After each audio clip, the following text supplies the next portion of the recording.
Much. Thank you so much darling. And ఇంక జల్లించిన వాళ్ళు ఇప్పుడు రావాల్సిందే. అబ్బూర్ రవి గారు ప్లీజ్.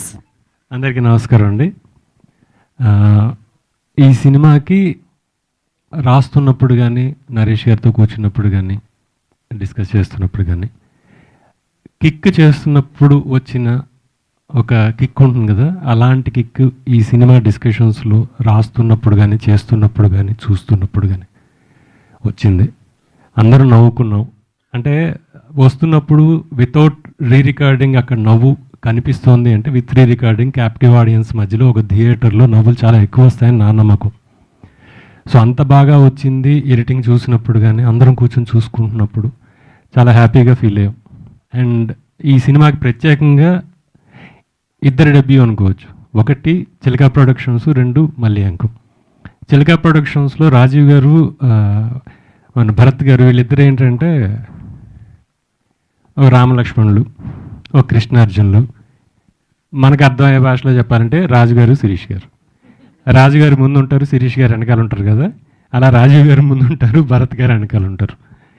అంత చక్కగా వాళ్ళిద్దరు కోఆర్డినేషన్ అద్భుతం అండి. చాలా చక్కగా డీల్ చేస్తారు, మనుషుల్ని డీల్ చేసే విధానంలో చాలా చక్కగా హ్యాపీగా ఉండేలాగా, అవతల మనిషి చాలా హ్యాపీగా ఉండేలా, అందరికీ నచ్చేలాగా ఆయన వాళ్ళిద్దరి స్థాయిని మర్చిపోయి మనందరినీ ఆనందంగా ఉంచే వ్యక్తులు వాళ్ళిద్దరు. వాళ్ళకి చాలా మంచి జరుగుతుందని నా నమ్మకం. అండ్ మళ్ళీ అంకం, నాకు ఎప్పుడో సాయి కిరణ్ అడవి దగ్గర నుంచి పరిచయం. ఆయన ఈ సినిమాతో డైరెక్టర్ అవుతున్నారు. దాంట్లో నేను కూడా పార్ట్ అయ్యాను. నాకు కూడా డైలాగ్ రాసే అవకాశం ఇచ్చారు. థ్యాంక్ యూ మళ్ళీ గారు. నరేష్ గారు, 4వ సినిమా నాకేది ఆయనతోటి. 4వ సినిమా కూడా ఎంత అల్లరి చేస్తామో అంత సామాజిక బాధ్యతతోనే చేశారు. సో ఈ సినిమా టీజర్ లాగే మొత్తం సినిమా అంతా నవ్వుకుంటూ చాలా హ్యాపీగా చూసే సినిమా అవుతుంది.